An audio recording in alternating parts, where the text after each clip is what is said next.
Welcome to the SAG-AFTRA Foundation's The Business Program. I'm Jack Smart, the awards editor at Backstage magazine. Before we are joined by our guests today, I want to let you know that the SAG-AFTRA Foundation is a nonprofit organization that relies entirely on donations to provide emergency assistance and free educational programs to SAG-AFTRA artists. This conversation is made possible thanks to the generosity of our supporters. Over the past year, the foundation has given over $6.5 million in COVID relief to more than 7,000 performers. If you are a SAG-AFTRA artist and need help, please ask. And if you can help, please give. Information can be found in the description of this video. Thank you for your support. Now, without further ado, it's my pleasure to introduce Ellen Lewis, Kelly Valentine Hendry, Robert Sterne, Russell Scott, and Sarah Finn. Welcome, everyone. How are you all? Good.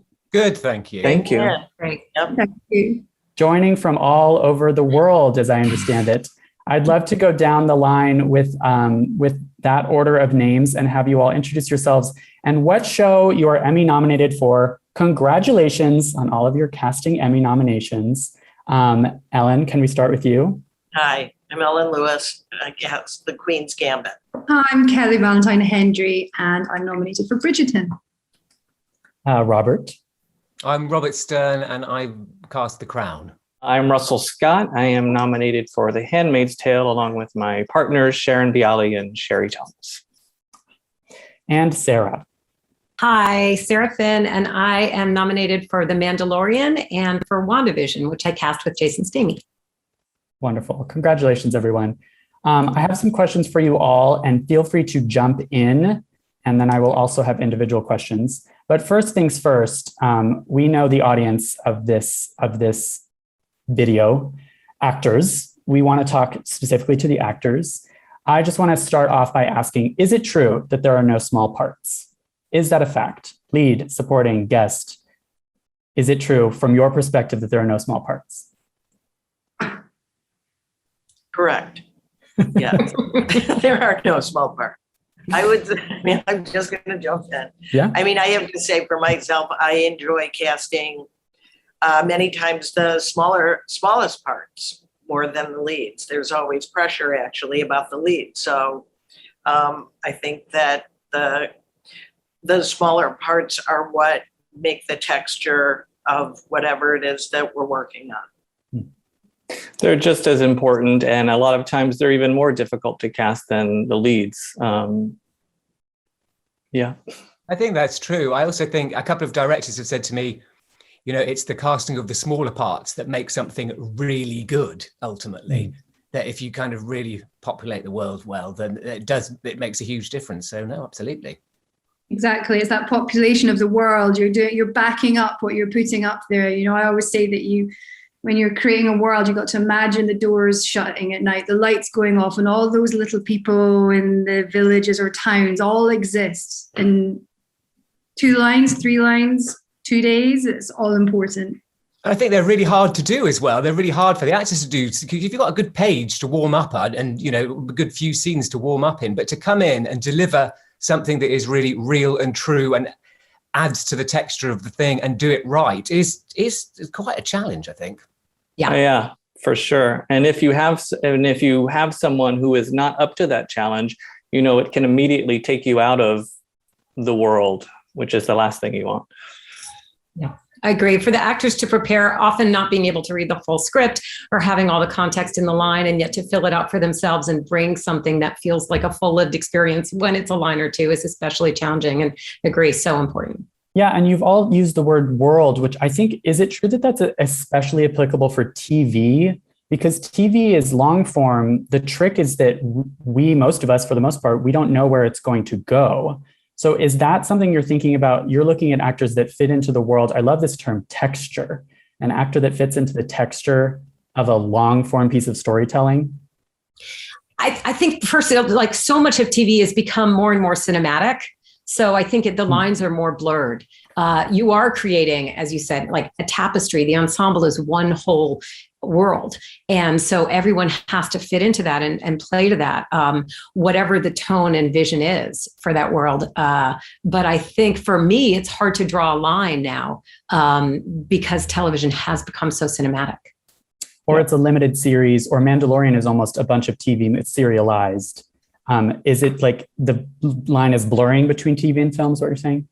Well, I think the approach for me, from a casting point of view, is the same. You know, what is the vision of the creators that we're trying to elevate here? What's the story we're trying to tell? How do we achieve that? And yeah, so for Mandalorian, everyone has to fit into that world, whether they're acting with another actor or a Tusken Raider, whether it's our main character or, you know, in a previous season, it was like, so then there's Werner Herzog. And so how do you sort of expand the world and yet, and engage the audience and keep it holistic? How do you contain it so that it's all telling the same story?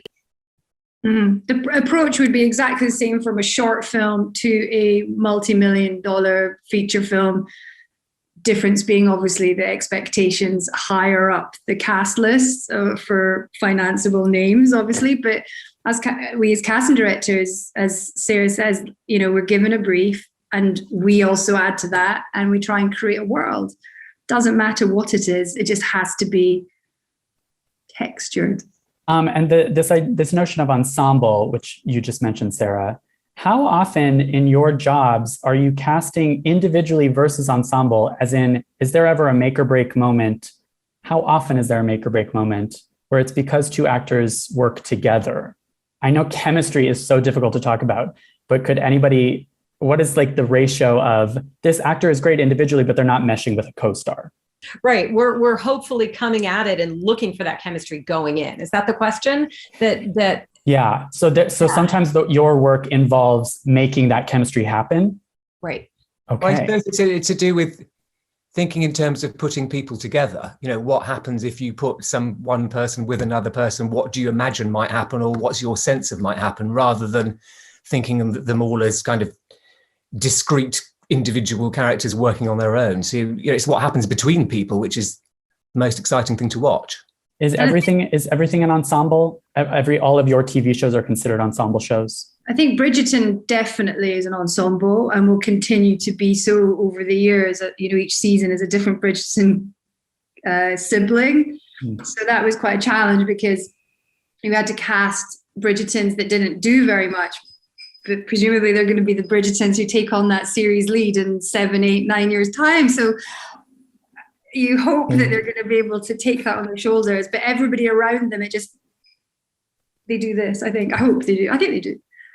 Our show definitely has a lead. Elizabeth Moss is the lead. And, you know, we have a fantastic supporting cast who has a lot to do. And they all do amazing work. And that's something we have to keep in mind. You know, they're all operating at, they're also talented and serious about their work and operating at a level that Elizabeth Moss does. And so whenever we introduce a new character that's going to be there for a couple of episodes or something, we have to make sure it's someone who, you know, is going to be able to keep up with the established ensemble that is so talented and impressive and continues to amaze us like every episode.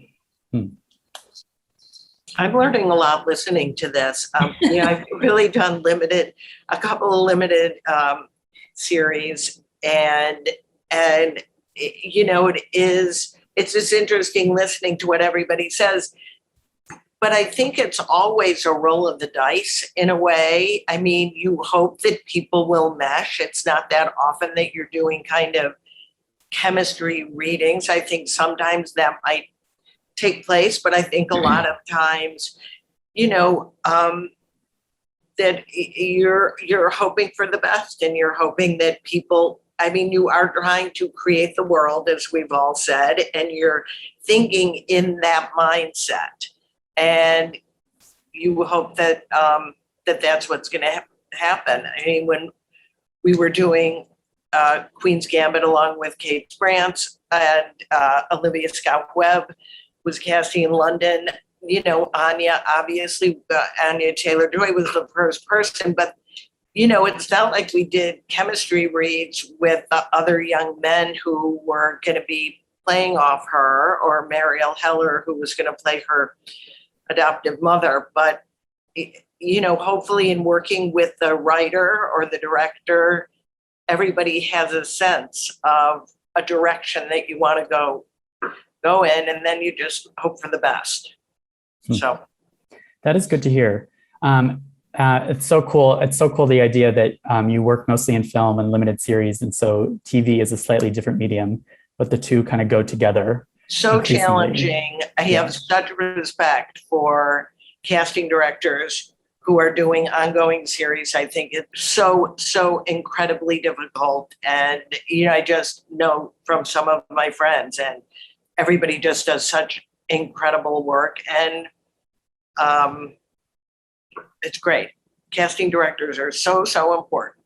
It's great that you're talking to us today. So Totally. Also, all of you are Emmy nominated for projects that are adaptations, that have existing source material. And this question might be especially interesting for Robert, given that, yes, The Crown is based on a play, but for the most part, what it's based on is real people. But how do you all approach existing source material and then taking that to the producer and director's vision? How do you have to grapple with something that already exists, like on the page? I suppose it's different on The Crown because the play was, it was a very different beast, and then from that, it's kind of expanded so hugely. So it's not like you go back to the source material in any way, because it's just a completely different beast now. But I suppose in terms of having a lot of research material or source material on the people and the real people that existed is kind of really brilliant, both for the casting side of it, because you have to be specific, and a bit of specificity is really helpful. If somebody goes, find somebody who's 30 and put them in, it's really hard. Whereas if you've got to get really specific about something and and there's a wealth of research about those people, it's also really brilliant for the actors as well, because there's a lot for them to kind of grapple with and chew on and make decisions from. So the amount of source material and research background, I think, is hugely helpful, really, for everybody. That's so cool to hear. And Kelly, is the same true for Bridgerton in terms of there was some imagination, there was some inventiveness in the casting of Bridgerton compared to the source material, correct? Yeah, the source material is like... Bridgerton is light pinks and pastel blues and little like aqua green. Like it's so sugary.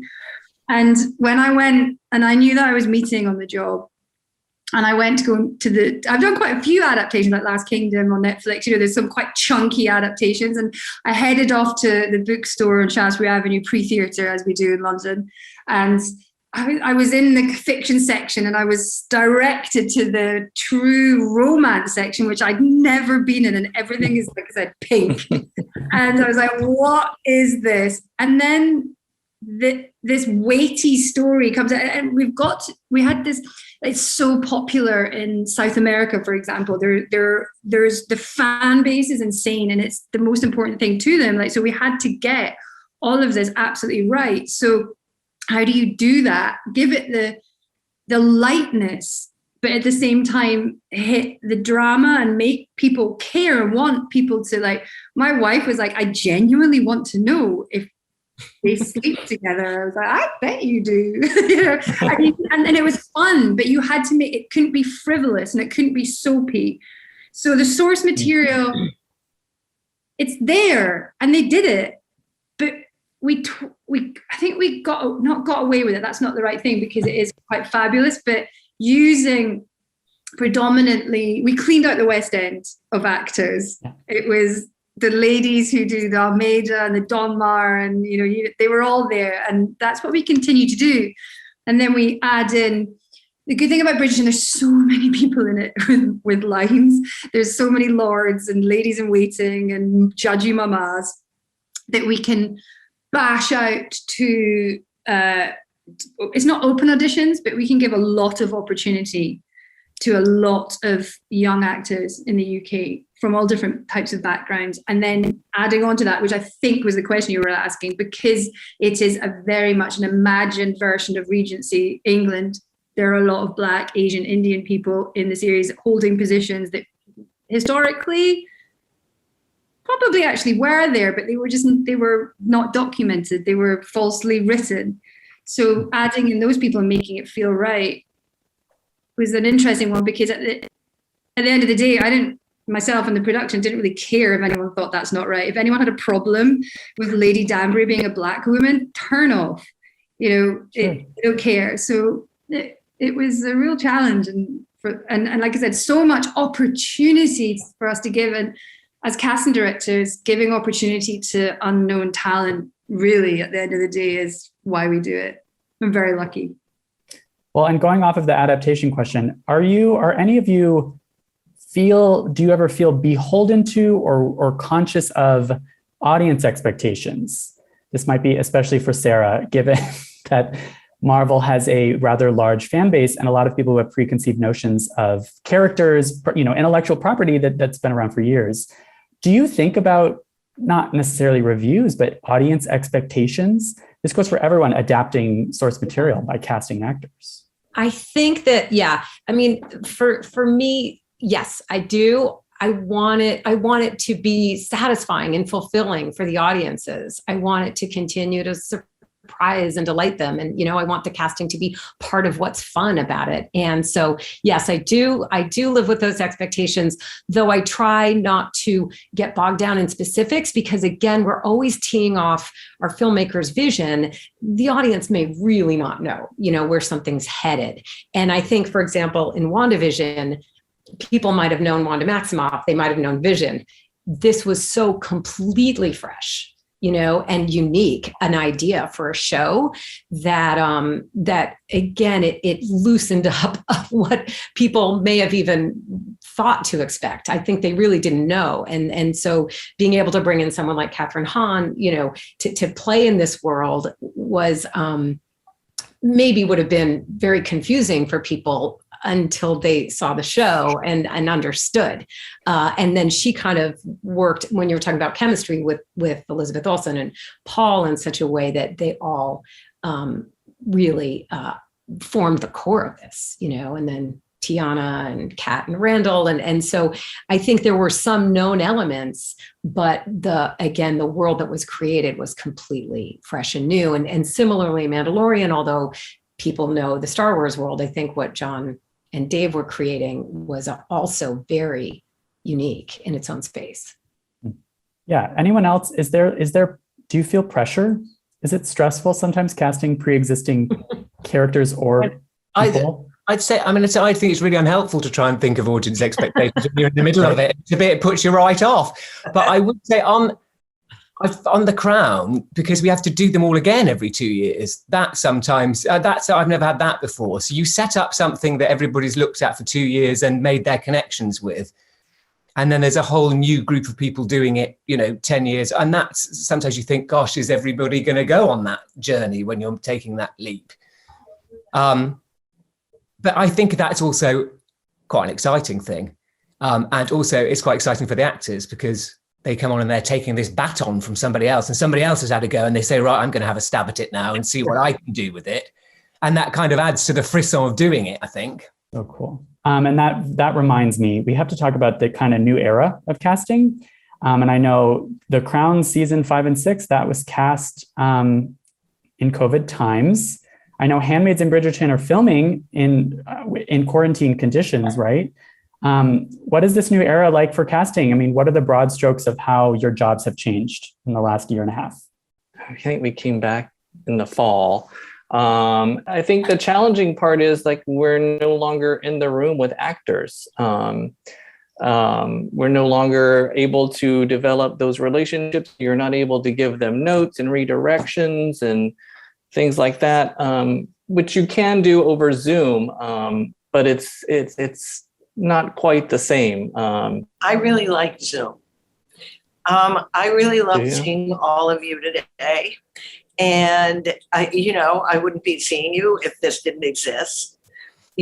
Obviously we can't do in-person auditions, which I love, but in so many of the things we do, people aren't where we are anyway.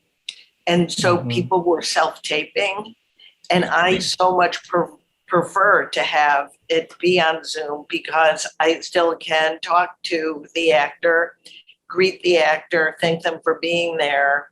So there's still that connection. And so I guess I prefer Zoom from people self-taping and sending in because it is still, and you can cast anywhere and people will be, wherever, and you are talking to them. So, I mean, I would, of course, pray that said never happened, but I think that Zoom is kind of a gift of this time.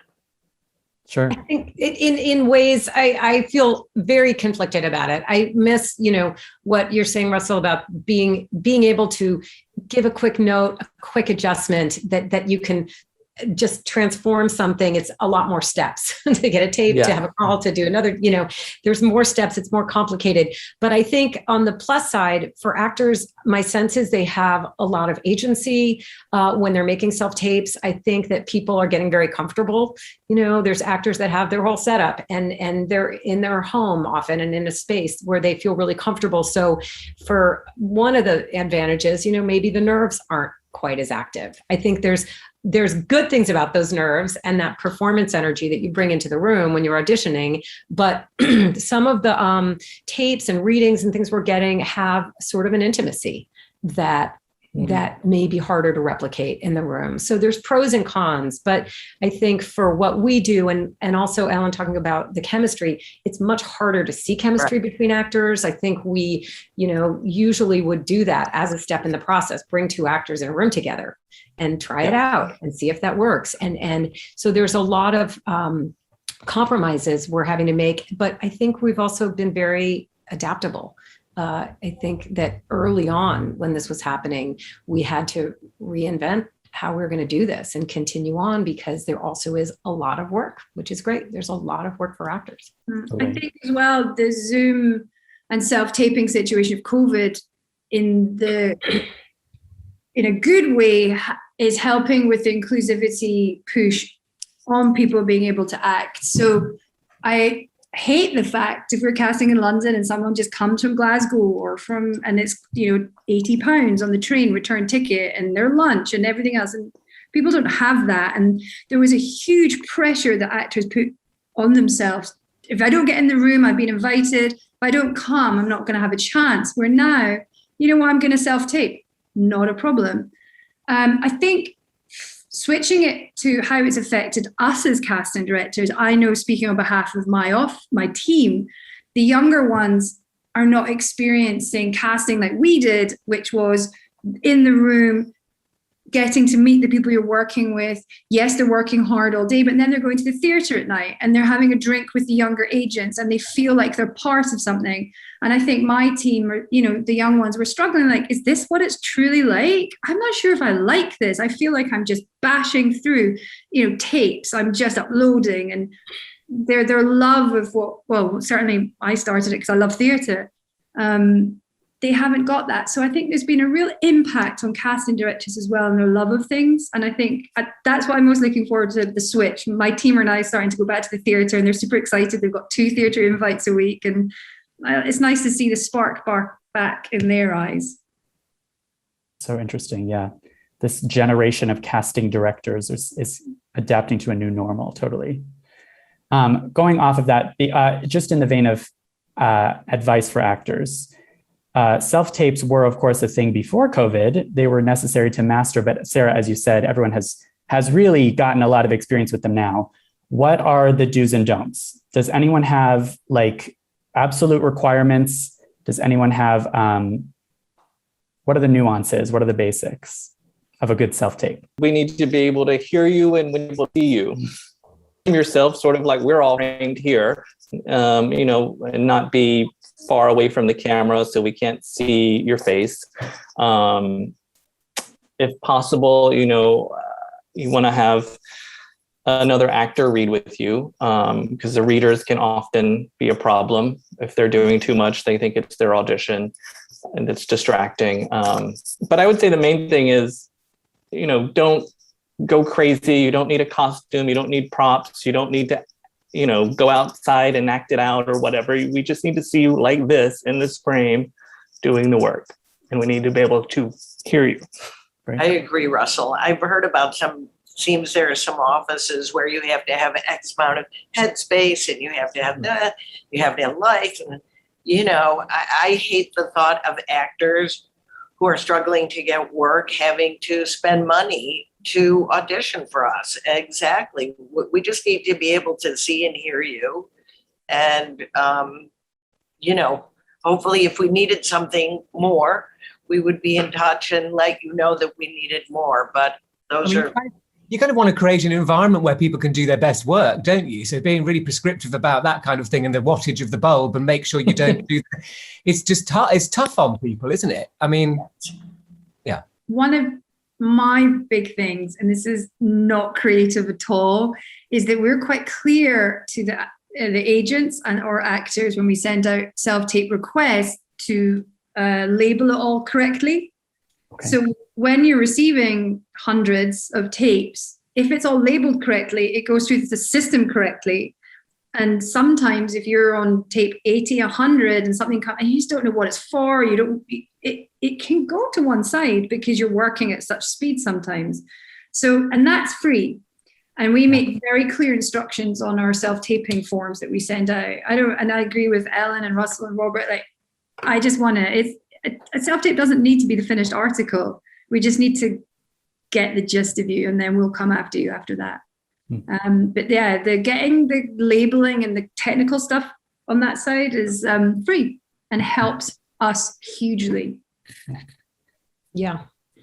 I think, in addition to just having that set up, like you said, see you, hear you, have it be clear.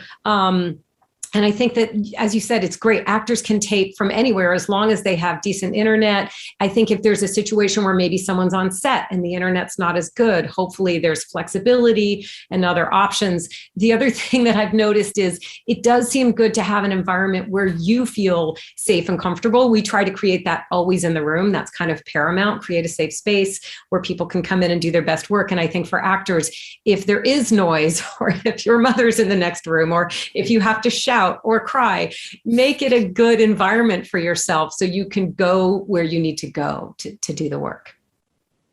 Wonderful. Yeah. Have any of you acted before? I have not. I was never an actor.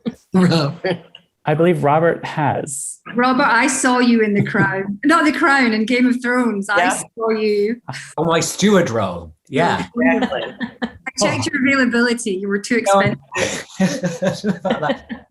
started off as an actor. Okay. So I acted quite a bit when I was a kid, and then I went to drama school, and then I went and acted for a couple of years, and then moved over. So cool. So how does that then? Is it helpful? It must be helpful to have experience on both sides of the audition room table. Are there lessons from that life, from that career that you take with you now? Well, I've had a very clear understanding of what it's like the other side, because I was, the other side of the table and how that feels and what that does. So, yes, that does inform, what I do now. And that's so interesting, the idea of how it feels. Are you all conscious of how actors feel? And it sounds like you all want to be very accommodating of that, especially in trying times like these, right? Yeah. I think no matter what time it was, I mean, one of the most important things about what we do is making an actor feel comfortable, feel confident when they come in, welcoming them. And because it's acting, it's filled with rejection. So I always say this, the only thing we can control is how the room feels, what Sarah was saying, how the room feels. So, other than that, it's going to be a director or a writer's decision. Obviously, we do have input, but the thing we have the most control over is the room that the actor's coming into, the office the actor's coming into. So, from anyone who's working for me or when I worked for Julia Taylor, it was just the most important thing to say hello and see if someone needs anything to make them feel better or more confident, because we want you to do well.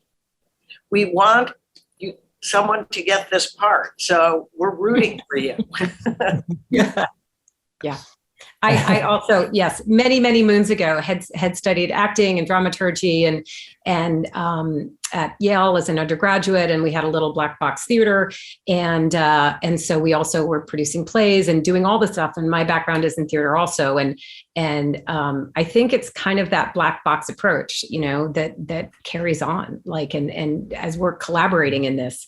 But yes, I agree with Robert. You have empathy, you understand what goes into preparing one line, what goes into, sometimes I'll get audition sides and they're 10 pages. And I ask, like, do we need that? Let's just ask the question. If we need it, great. But I know how many hours are going to go into memorizing that and filling that out and making those choices. And I think it's been really great and helpful in having a vocabulary with actors and directors, understanding what people's backgrounds are, what kind of techniques they've studied, and all of that. Totally. I mean, me as someone who speaks to a lot of actors, I think it's honestly just good to hear a casting director say, like, we know how hard it is. We know what you're all going through. So it's great that you were all nodding when Ellen was saying that, because in my experience, actors just think they don't want me to get the role. Like, they just go into there's nerves, there's fear. I mean, can I ask, what are the misperceptions? What's like the number one thing that each of you wish more actors knew, maybe especially new early career actors knew about what you do? I think it's that thing that you're praying for somebody to come in and be brilliant and land the part, and you want them to do good. I mean, I didn't experience that when I was acting, because of the nerves and the pressure of it. But I wish I'd known the extent to which you really want something great to happen for that person in the room, and for something exciting to happen, and for some connections to be made, and for stuff to happen. I mean, that's why you're there. The person wouldn't be in the room with you unless you believed that was the case. Actors should know that we're definitely on a journey with them from start to finish, and sometimes we do everything we can to make sure that actor doesn't find out that someone else got the job by another actor, or that they are not sitting in a waiting room and they're crossing over with someone else and it's a bit awkward, or that we're running over and I know they've been waiting outside for half an hour, this internal kind of like, oh God, you feel for the actors all the time. And we all try. It's why we're in this. We're people. We care tremendously about the well-being of actors. They're kind of like our children in some weird little way. They're like little families that you create. And we're rooting for them. And as Ellen says, we cast, we move on. It's the best thing when you get a choice, and it's closed, obviously.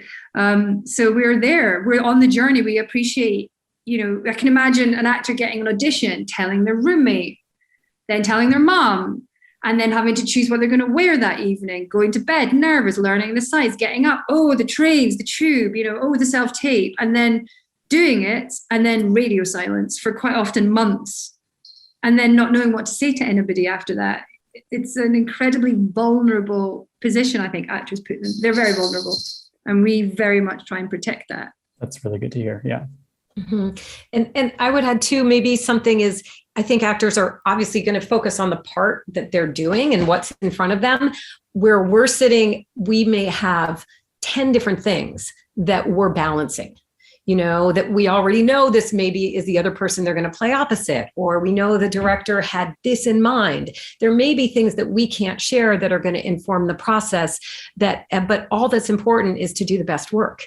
And then trust us that if it's not this part, there's going to be another part. If you do your work and you're great and you show up and give it your all, if it doesn't come through for this part, it's not personal. It's not that you did anything wrong. It's just that for a million factors that we can't discuss with every single person, they're going to go a different way, but it is our job to remember everybody, and so, like you're saying, Kelly, it may come back down the line 3 years later, and this has happened many, many times, in my experience, that I've seen somebody who's so special and great, and really every actor that comes in, they're doing their job. It is our job to remember that.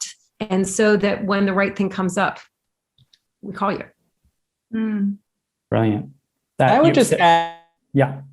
When actors are starting out, and they come into the room, they are they trying really hard to deliver what they think we want. And really the secret is you have to let yourself be vulnerable in the room and in the performance. And I admire actors so much for being able to do that. It's really something hard to do, to just be yourself, let the camera and the casting director and the director see you as your version of that part. That's what's going to get you. I think it's really true, isn't it? You kind of want people to encourage people to make choices about this stuff that interests them, rather than thinking they're going to make choices about it that they think that this is what somebody's after because because it can be the wrong, it can be that they can get the wrong end of the stick. But to just do something that rewards them, I just think when you're watching that, it's always going to be more interesting. Yeah, that's a great tip. Yeah. Oh, and one last thing. It freaks actors out when they come in and they do it once. You go, do you know what? That was fantastic. Thanks very much. You can see the blood just drain from their face and they leave. And then you get a phone call from the agent going, they must have done badly when they did it once. I'm like, no, seriously. It was great. So sometimes, not always, if you're asked to do it once and we say, yes, we genuinely mean it. And it's not us trying to catch up with time. That's great. Yeah. It's also just true. All of you are working on so many different projects. And Sarah, like you said, sometimes you're not auditioning for that particular part, right? Like how often does an actor nail the audition and it doesn't work for that part, but you're absolutely going to remember them for a different role or a different project down the line. Yeah.